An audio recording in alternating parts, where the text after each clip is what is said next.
না মায়েরা, কথাগুলো মন দিয়ে শুনবেন, যে কথাগুলো বলবো।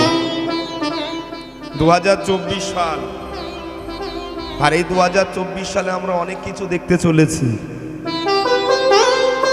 2024 সালে ধর্মের তো কোনো বালাই নাই। কীর্তন আসরে উঠে দাঁড়িয়ে যে ধর্মকে নিয়ে আমরা মাতামাতি করছি, যে ধর্মকে নিয়ে আমরা এত গৌরব করছি, কিন্তু এমনই এক কীর্তনিয়া সেই কীর্তন আসরে দাঁড়িয়ে দাঁড়িয়ে কীর্তনের অপব্যাখ্যা ছটাচ্ছে, ধর্মকে কুলসিত করে দিচ্ছে, ধর্মকে নিন্দিত করে দিচ্ছে। সে বলছে সনাতন ধর্ম বলে কোনো ধর্ম হয় না, কোনো ভগবান নেই, ভগবান বলে কোনো শব্দ নেই। তোর বাবার ঘরের চাকর? ভগবান তোর বাবার ঘরের চাকর নাকি? হ্যাঁ, তুই যা বলবি আমরা মেনে নেব। এত শিক্ষা পেও, এত ঘাত প্রতিঘাত পেও তবু শুধরাচ্ছে না। ফেসবুকে তো আপনারা দেখেছেন, এই তো এই জয়নগরের কীর্তনিয়াটার নাম হচ্ছে দীনকৃষ্ণ ঠাকুর। ও ঠাকুর নয়, কুকুর। আমরা ঠাকুর বলি, ওকে কুকুর বলে ডাকি। জেনে রাখবেন, আগে আমার ধর্ম। পৃথিবীর মধ্যে সর্বশ্রেষ্ঠ ধর্ম হচ্ছে সনাতন ধর্ম। এটা ঢাকঢোল পিটানোর কোনো কথা নয়। মুসলমান ধর্ম তৈরি হয়েছে 1500 বছর আগে। একটু ইতিহাস পড়াশোনা করবেন। মুসলমান ধর্ম তৈরি হয়েছে 1500 বছর আগে। যিশু খ্রিস্ট খ্রিস্টান ধর্ম তৈরি হয়েছে কত বছর আগে? 2000 বছর আগে। বৌদ্ধ ধর্ম, যে মানুষটা ওই ধর্মটা নিয়েছে, বৌদ্ধ ধর্ম, ওর জন্ম হয়েছে 2500 বছর আগে। কিন্তু বাবা, যে সনাতন ধর্মে যে কবে তৈরি হয়েছে এখনো তার সিদ্ধান্ত এখনো পাওয়া যায়নি, হদিশ পাওয়া যায়নি। তত্ত্বটা একটু বিচার করলে আপনারা জানতে পারবেন। সত্য, ত্রেতা, দাপর, কলি, চারটে যুগে ভগবান অবতীর্ণ হয়েছে ধরাধামে। সত্য যুগে ছিল শ্রী বিষ্ণু, ভগবান শ্রী বিষ্ণু কিন্তু ওই সনাতন ধর্মাবলম্বী। সত্য যুগে ছেড়ে যখন ত্রেতা যুগ আসলো, ভগবান রামচন্দ্র অবতার নিয়ে, হাতে তার ধনুকবাণ, সেও কিন্তু সনাতন ধর্ম। তারপর কি হলো রে বাবা? তারপর ত্রেতা যুগের পর আসলো দাপর যুগ। ভগবান কৃষ্ণচন্দ্র, সেও সনাতন। আর কলিতে গৌরাঙ্গ মহাপ্রভু, সেও সনাতন ধর্মের মানুষ। তাহলে আমাদের সনাতন ধর্মটা বাবা ঢাকঢোল পিটানোর কোনো গল্প নয়। অন্যান্য ধর্মের বক্তৃতা শুনবেন আর সনাতন ধর্মের বক্তৃতাগুলো শুনবেন। অন্যান্য ধর্মের বক্তৃতা দেয় যে আমরা যেটা বলছি সব ঠিক, আর অন্যান্য ধর্মরা সব বেঠিক। কিন্তু হিন্দু ধর্ম, সনাতন ধর্ম সেটা ঢাকঢোল পিটিয়ে বলে না যে পৃথিবীর মধ্যে তুমি সব ঠিক আর সব ভুলভাল। হিন্দু ধর্ম, সনাতন ধর্ম, এক ধর্ম অপর ধর্মের কাছে আঁচল পেতে থাকে। ভাই, আমি জানি পৃথিবীর মধ্যে সর্বশ্রেষ্ঠ ধর্ম সনাতন ধর্ম, তা বলে আমি অহংকার করছি না। অন্যান্য ধর্ম থেকে কিছু আমি যদি পাই, সেটা আমি নিতে আমি শিখি। এটাই আমেরিকার চিকাগো শহরে গিয়ে স্বামী বিবেকানন্দ বলেছিল যে গর্বের সঙ্গে বলো আমি হিন্দু। আমরা বলতে পারবো না বাবা? কিসের ভয়? আরে বাবা, নিজের ধর্মে বসবাস করে যদি আমরা ভয় পাই, তাহলে আমাদের থেকে এই যে বলে সুইসাইড করা, এই যে সুইসাইড যাকে বলে আত্মহত্যা, কেউ বিষ খেয়ে মরে যায়, কেউ গলায় দড়ি দিয়ে মরে, কেউ ডেলে কাটা হয়ে মরে, ওরা নিজেকে নিজে হত্যা করে। তা আমি বলি, ওরা যে নিজেকে নিজে হত্যা করে তার থেকে বেশি অপরাধী আমরা। কেন জানো মায়েরা? যে আমরা সনাতন ধর্মের মানুষ হয়ে, সনাতন ধর্মাবলম্বী প্রাণ হয়ে নিজের ধর্মটাকে আমরা জাগ্রত করতে পারছি না, নিজের ধর্মটাকে আমরা বিশ্বাস করতে পারছি না। সবসময় নিজেকে মাতামাতি করছি, আমি তো সনাতন ধর্মের মানুষ, দেখি অন্যান্য ধর্মে কি আছে। জেনে রাখবেন, যারা আমার ধর্ম ছেড়ে যারা অন্য ধর্মে যায়, বলছে স্বধর্ম নিধনম শ্রেয়। স্বধর্ম নিধনং শ্রেয় আর পরধর্ম ভয়াবহ। নিজের ধর্মে যদি আমার মৃত্যু হয়ে যায়, সেই মৃত্যুটা আমার কাছে একটা পরমার্থিক লাভ। কি বললাম? নিজের ধর্মে যদি আমার মৃত্যু যদি হয়ে যায়, সেই মৃত্যুটা হচ্ছে আমার কাছে পরমার্থিক লাভ। আর পরের ধর্মে গিয়ে যদি রাজা হয়ে যায়, সেই রাজ্য যদি পেলাম, ওই রাজ্যটা আমার কাছে রাজা নয়, ওটা হচ্ছে বিষ লাভ। নিজের ধর্মে যদি মরে যায় সেটা পরমার্থিক লাভ, আর অপরের ধর্মে গিয়ে যদি রাজা হয়ে যায় সেটা পরমার্থিক লাভ নয়, সেটা হচ্ছে বিষক্রিয়া লাভ। জেনে রাখবেন, এই কথাগুলো বলছি বাবা। আমরা সনাতন ধর্মের মানুষ হয়ে আমরা গলায় তুলসীর মালা নিতেই লজ্জা লাগে। হ্যাঁ, গলায় তুলসীর মালা নেবো। আমি স্কুলে পড়ি, কলেজে পড়ি, ইউনিভার্সিটিতে যাই, আমি তুলসীর মালা। আরে বাবা, তুমি তুলসীর মালা না নিলে তোমাকে বুঝবে কেমন করে, চিহ্নিত কেমন করে করবে যে তুমি সনাতন ধর্মের মানুষ? যে দেখবেন বাবা, যে পুলিশ অফিসার হাতে লাঠি নিয়ে রাস্তায় রাস্তায় ঘুরে বেড়ায়, সে দেখবেন তার কি পুলিশের উর্দিটা পড়তে সে কি লজ্জা পায়? লজ্জা পায়? যে আমি পুলিশের ইউনিফর্মটা পড়েছি আমি লজ্জা পাচ্ছি, লজ্জা পায়? পায় না। একজন শিক্ষক, একজন ছাত্র যখন স্কুলে যায়, সে কি তখন তার সেই ছাত্রের স্কুল ইউনিফর্মটা পড়তে কি লজ্জা পায়? পায় না। একজন মুসলমান ভাই তার মাথায় টুপি পড়তে কি সে কি লজ্জা পায়? পায় না। একজন খ্রিস্টান সে সাদা পোশাক পরে গির্জায় যেতে কি সে কি লজ্জা পায়? লজ্জা পায় না। তাহলে আমরা আমাদের এই গলায় তুলসী মালা নিতে আমরা কেন লজ্জা পাবো? আগে তুলসীর মালা নাও, তবে তো তুমি সনাতন ধর্ম বলে নিজেকে বিবেচিত করতে পারবে। লাইনে না দাঁড়ালে বাবা টিকিট পাবে কি করে? লাইনে তো দাঁড়াতে হবে, তবে তো টিকিটটা পাবে। জেনে রাখবেন বাবা, এই কথাগুলো বলছি। এই পৃথিবীতে যত আছে নগরাদি গ্রাম, সর্বত্র প্রচার হইবে মোদের হরিনাম। এই পৃথিবীতে শুধু একটা দুটো গ্রাম নয়, মহাপ্রভুর কীর্তন, মহাপ্রভুর ভাবধারা শুধু এ দেশে কেন, ভারতবর্ষে নয়, দেশ বিদেশে এই হরিনামের প্রচার সম্প্রচার হবে। শুধু ভারতবর্ষ না, চলে যান আপনি আমেরিকায়, নিউজিল্যান্ড, আফ্রিকা, নিউজ কোরিয়া, সব জায়গায় দেখবেন আমাদের এই হিন্দু ধর্মের, সনাতন ধর্মের হরিনাম বিদ্যমান। তাই সেই করুণার সিন্ধু অবতার, সেই করুণার সিন্ধু ভবদয়াল চৈতন্য মহাপ্রভু আজকে জগৎজীবকে শিক্ষা দেওয়ার জন্য বলছে, ওগো ভাই, এই দেখো, এই পৃথিবীতে হরিনাম বিনা কোনো গতি নাই। এই পৃথিবীতে হরিনাম হচ্ছে রসসার, এই পৃথিবীতে হরিনাম হচ্ছে জগতের জীবের মূল সার। সত্য যুগে, ত্রেতা যুগে, দাপর যুগ আর কলিযুগ, এই চারটে যুগে বাবা ভগবানকে বিভিন্ন প্রক্রিয়ায় পাওয়া যেত। সত্য যুগে ভগবানকে পাওয়া যেত কেমন করে? সাধনার মাধ্যম দিয়ে। তুমি যত সাধনা করবে ভগবানকে তুমি তত পাবে। ত্রেতা যুগে ভগবানকে পাওয়া হতো কিসের দ্বারা? জপ তপের দ্বারা। তপস্যা করতে হবে, তবে তুমি ভগবানকে পাবে। দেখুন, আমরা কলিযুগের মানুষ বাবা, বেশি অত আমাদের ধৈর্য নাই। 3 ঘন্টা কীর্তন আসরে থাকবার ধৈর্য নাই বাবা। একটুখানি কীর্তন আসরে বসলে মনে মনে ভাবি বাড়িতে গিয়ে যদি একটু বধূবরণটা দেখতে পেতাম ভালো লাগতো। এই তো কলিযুগের মানুষ, আমাদের সময় নাই তাড়াতাড়ি বাড়ি চলে যাওয়ার জন্য। তাই আমাদের দ্বারা সাধনা হবে না, আমাদের দ্বারা তপস্যা হবে না, আমাদের দ্বারা পূজা অর্চনা করা হবে না। দাপর যুগের পূজা কেমন হতো জানো মায়েরা? এই তো সরস্বতী পুজো চলে গেল, একটা সরস্বতী পুজো করতে গেলে মিনিমাম বাবা 1 মাস। আর কলিযুগে একদিনে কটা সরস্বতী পুজো হয়ে যাচ্ছে? হ্যাঁ, তাহলে সত্য যুগের ধ্যান কলিযুগে সম্ভব নয়, ত্রেতা যুগের তপস্যা কলিযুগে সম্ভব নয়, দাপর যুগের পূজা অর্চনা কলিযুগে সম্ভব নয়। কিন্তু কলিযুগের উপায় কি নাই? মহাপ্রভু উপায় করে দিল।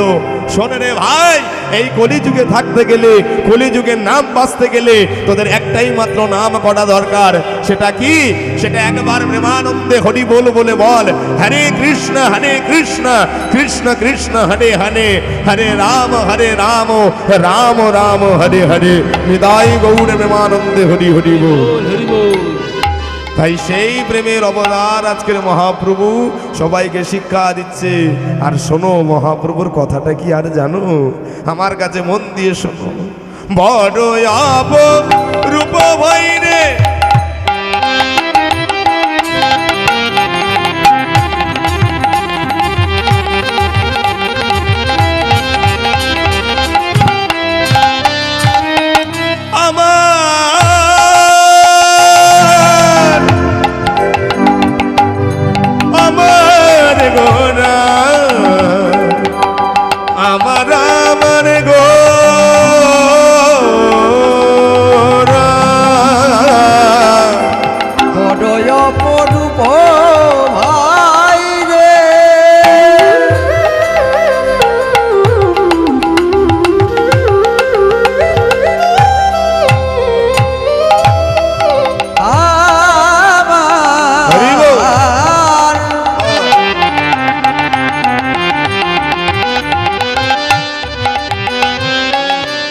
গোটা চাঁদের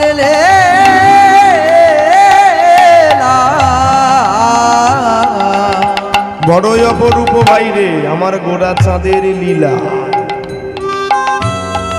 মায়েরা আস্তে আস্তে বলছে গোড়া চাঁদের লীলা। চাঁদ, আকাশের চাঁদকে দেখেছো তো? আকাশের চাঁদ দেখোনি? এখন চাঁদ কি দেখবে কি? চাঁদে মানুষ চলে যাচ্ছে, চাঁদে বিজ্ঞানীরা যন্ত্র পাঠিয়ে দিচ্ছে, সূর্যও চলে যাচ্ছে। তাহলে আমাদের ভারতবর্ষ কত এগিয়ে। জেনে রাখবেন, চাঁদের কলঙ্ক আছে কিন্তু আমার গোড়া রূপের কোনো কলঙ্ক নেই। এমনকি 15 দিন চাঁদ বাড়ে, 15 দিন চাঁদ কমে। এমনকি বাবা অমাবস্যায় তিথিতে তুমি যদি গগনের চাঁদকে যদি বলো, গো গগনের চাঁদ তুমি একবার আমার সামনে উদয় হবে, আমি তোমায় দর্শন করতে চাই, হাজার মাথা খুললেও বাবা গগনের চাঁদ তোমার কাছে আসবে না। আর আমার গৌর চাঁদ সে যে অমাবস্যা পূর্ণিমা প্রতিপদ দ্বিতীয়া তৃতীয়া কিছুই লাগে না গো। একবার কায় মনোবাক্যে একবার ভক্তি দিয়ে নয়নের জল দিয়ে যদি গৌরচাঁদকে যদি ডাকা যায় না, দেখবেন গৌরচাঁদ তোমার সামনে উদয় হবে, কোনো সন্দেহ না। তাই বলছে বড়ই অপরূপ ভাই রে গোড়া চাঁদের লীলা। কি করছে জানো? শোনো শোনো। রাজা হইয়া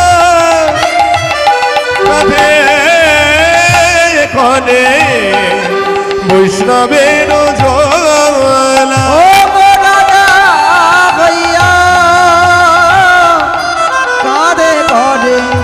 বৈষ্ণবের কি বলছে? রাজা হইয়া কাঁধে করে বৈষ্ণবের ঝোলা। আমায় না, এই যে তোমরা কীর্তন শুনতে বসেছো, এই যে বাবারা কীর্তন শুনতে বসেছেন, পাশের জনকে জিজ্ঞেস করেছেন, হে ভাই তোমার ব্যাংকে কত টাকা আছে? জিজ্ঞেস করেছেন? এই যে মায়েরা কীর্তন শুনতে বসেছো, পাশের ওই মাটাকে জিজ্ঞেস করেছো তুমি ব্রাহ্মণ কি ক্ষত্রিয় কি বৈশ্য না শূদ্র? জিজ্ঞেস করেছো? করনি। আপনারা কীর্তন শুনতে বসেছেন, পাশের জনকে জিজ্ঞেস করেছো তুমি এমএ পাস নাকি বিএ পাস? জিজ্ঞেস করো। কিন্তু এটা 533 বছর আগে নিয়মটা ছিল। আগেকার দিনে মায়েরা একজন যদি কোনো ধর্মের মানুষও যদি কোনো কীর্তন আসনে বসতো, পাশের জনের কাছে জিজ্ঞেস করতো তুমি কোন ধর্মের মানুষ, তোমার সঙ্গে আমার জাত যাবে না। কিন্তু মহাপ্রভু সেই বেড়া জাল ভেঙে দিল। জেনে রাখবেন বাবা, একটা ইটের উপর যদি পরপর যদি ইট যদি সাজিয়ে দেওয়া হয়, আস্তে কথাগুলো মন দিয়ে শুনবে, একটা ইটের উপরও যদি পরপর যদি ইট যদি সাজিয়ে দেওয়া হয় তাকে কি বলবে? ইটের দেওয়াল বলা যাবে না ইটের পাঁজা বলা যাবে? কোনটা মায়েরা জানো না? একটা ইট তারপর আরেকটা ইট পরপর যদি 10-12টা ইট যদি সাজিয়ে দেওয়া যায়, একে কি বলবে? ইটের দেওয়াল না ইটের পাঁজা? হ্যাঁ ঠিক, ইটের দেওয়াল নয় কিন্তু ইটের পাঁজা। কিন্তু এই ইটের পাঁজা থেকে দেওয়ালটা কখন হবে? যখন জুতো ইটের মাঝখানে যখন চুন সিমেন্ট বালির যখন তুমি মশলাটা ঠেসে যখন দিয়ে দেবে, তখন সেটা ইটের দেওয়াল হয় না, আহা, তখন সেটা ইটের পাঁজা হবে না, ইটের দেওয়াল হয়ে যাবে। ঠিক এই যে মায়েরা সন্ধ্যাকালীন কীর্তন অনুষ্ঠানে আপনারা একত্রিত সমবেত হয়েছে, একজনের সঙ্গে অপরজনের যদি কোনো ভাব যদি না থাকে, ভালোবাসা যদি না থাকে, সেটা হয় মানুষের সংখ্যা।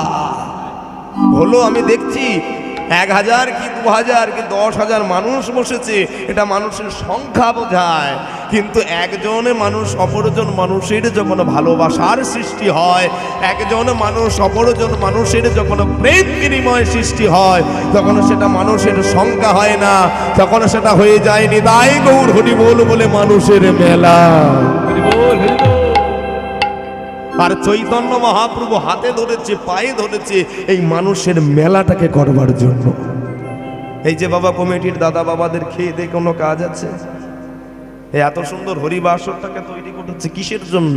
অনেক কিন্তু পিছনে মানুষ আছে, অনেক পিছনে মানুষ আছে লেলিয়ে দিচ্ছে। কীর্তন করানো কি লাভ? কীর্তন করিয়ে কি হবে? আরে বাবা ও মায়েরা, এই যে কীর্তন শুনতে বসেছো, তোমার বাড়ি গিয়ে কীর্তন শুনে তুমি বাড়ি গিয়ে দেখবে তোমার একতলা বাড়িটা কি 10তলা হবে? হবে বাবা? তাহলে কীর্তন শুনলে কারোর একতলা বাড়ি থেকে 10তলা হয় না। কীর্তন শুনলে কেউ দরিদ্র সেখান থেকে সে জমিদার হবে না। কীর্তন শুনলে কারোর ব্যাংকে 1 লক্ষ টাকা থেকে 1 কোটি টাকায় পরিণত হয় না। কিন্তু কীর্তন শুনলে আর জাপাডক হয়, একটা সম্পদ হয়, কি জানো?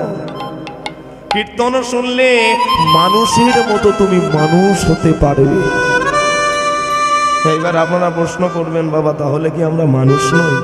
বলে অবশ্যই মানুষ।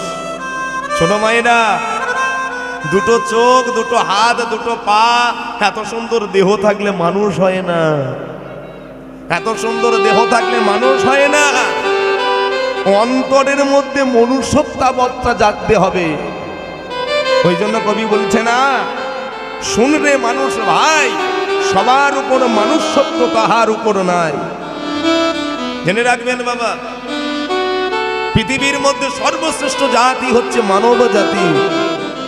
অনুকূল ঠাকুর এটাও বলেছে যে মানুষ আপন টাকা পর যত খুশি মানুষ ধর। আমরা তাই করি বাবা। এখন সব মহাপুরুষদের বাণী আমরা ধুলোর সঙ্গে মিশিয়ে দেই। টাকার জন্য ভাই ভাইকে খুন করছি, টাকার জন্য বাবা ছেলেকে খুন করছে, টাকার জন্য ছেলে বাপকে খুন করছে, টাকার জন্য মার সঙ্গে সন্তানের বিবাদ। তাহলে কিসের মানুষ তৈরি হলো বাবা? জেনে রাখবেন, এই কথাগুলো বলছি, এটা কীর্তন আসর ছাড়া অন্য কোনো জায়গায় তুমি পাবে না। এই এমন এক পাঠশালা যেখানে তুমি তোমার সন্তানকে গড়িয়ে তুলতে পারবে। এই এমন এক পাঠশালা যেখানে তুমি তোমার নিজের বিবেকটাকে তুমি তৈরি করতে পারবে।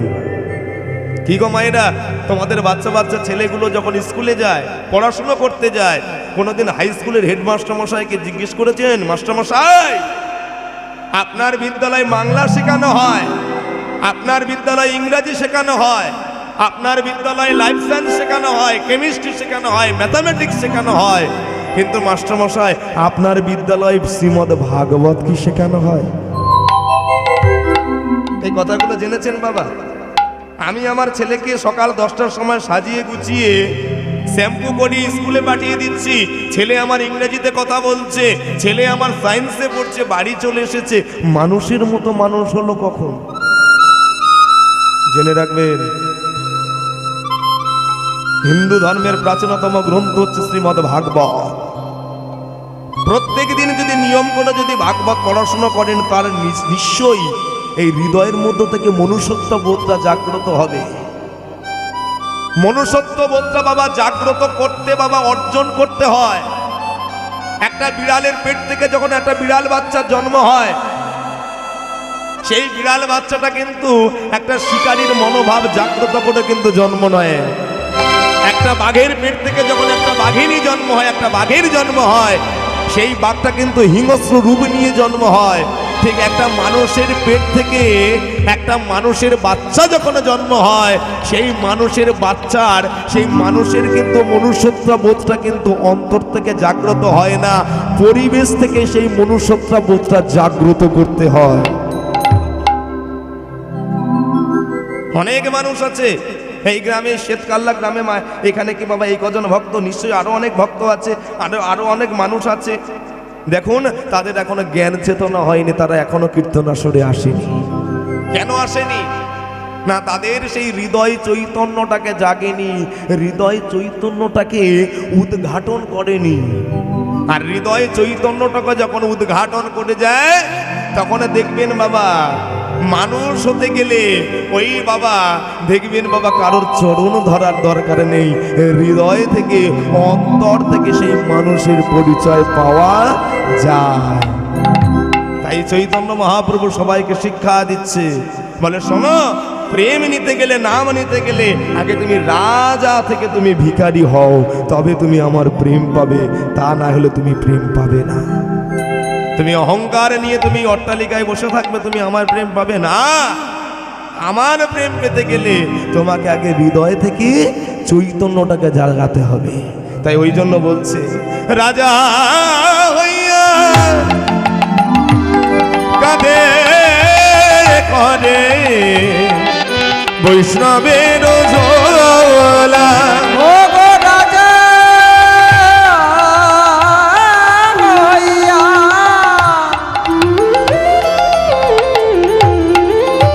কাঁদে করে বৈষ্ণবের ঝোলা। মুখে হরি হরি হরি বলে, হরি হরি হরি বলে, মুখে হরি হরি। কি গো মায়েরা, তুমি যখন মরে যাবে তোমার সঙ্গে কে যাবে? তোমার সুন্দরী স্ত্রীটা যাবে কি বাবা? সুন্দরী স্ত্রীটা যাবে, আমার ছেলেটা যাবে, আমার মেয়েটা যাবে, আমার কাকা যাবে, আমার কাকিমা যাবে, আমার জেঠু যাবে, জেঠিমা যাবে? যাবে না। কে যাবে? কে যাবে?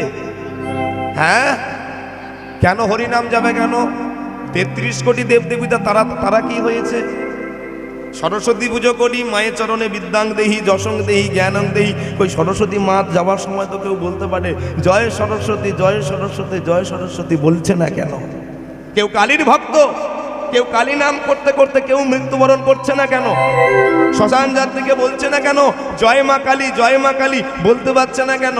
কেউ দুর্গার ভক্ত, যখন শ্মশান যাত্রী যাচ্ছে কেউ দুর্গার নাম করছে না কেন? বলে শোনো, 33 কোটি দেবদেবতা থাকুক, মেন গোড়া হচ্ছে আমার শ্রী বিষ্ণু, আমার হরি। ঠিক মায়েরা, তুমি একটা চারা গাছ পুঁতেছ, কিন্তু সেই চারা গাছটায় তুমি শাখা প্রশাখাগুলো ধুয়ে দাও, কিন্তু গোড়ায় কোনোদিন জল দাও না, গাছ কি বাঁচবে? গাছ বাঁচবে বাবা? তাহলে গাছকে বাঁচাবার জন্য কি করতে হবে? গাছের গোড়ায় তোমায় জল সার দিতে হবে, তারপর গাছ বাঁচবে। তাই 33 কোটি দেবদেবতার মূল মালিক হচ্ছে আমার ভগবান শ্রী হরি। আর এই হরির নাম যখন তুমি করবে, বলো হরি, বলো হরি, বলো হরি। এই হরি বল বলতে বলতে তুমি এই মায়ার জগৎ থেকে তুমি পরমার্থিক জগতে যাবে। তাই বলছে মুখে হরি হরি হরি বলে, হরি হরি হরি বলে, মুখে হরি হরি হরি বলে, হরি হরি হরি বলে, মুখে কৃষ্ণ কৃষ্ণ কৃষ্ণ বলে, হরি হরি হরি বলে, মুখে কৃষ্ণ কৃষ্ণ কৃষ্ণ বলে, মুখে রাধে রাধে রাধে বলে, কৃষ্ণ কৃষ্ণ কৃষ্ণ বলে, মুখে রাধে রাধে রাধে বলে, কৃষ্ণ কৃষ্ণ কৃষ্ণ বলে, রাধে রাধে রাধে বলে, কৃষ্ণ কৃষ্ণ কৃষ্ণ বলে, হরি হরি হরি বলে, কৃষ্ণ কৃষ্ণ কৃষ্ণ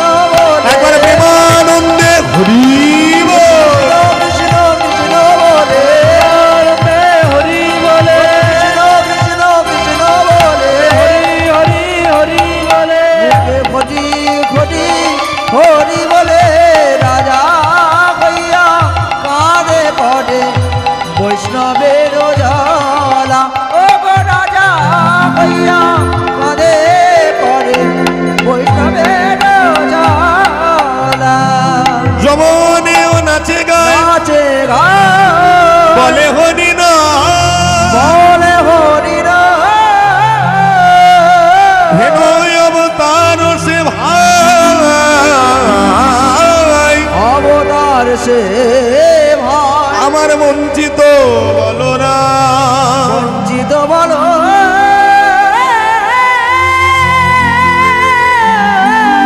বলো না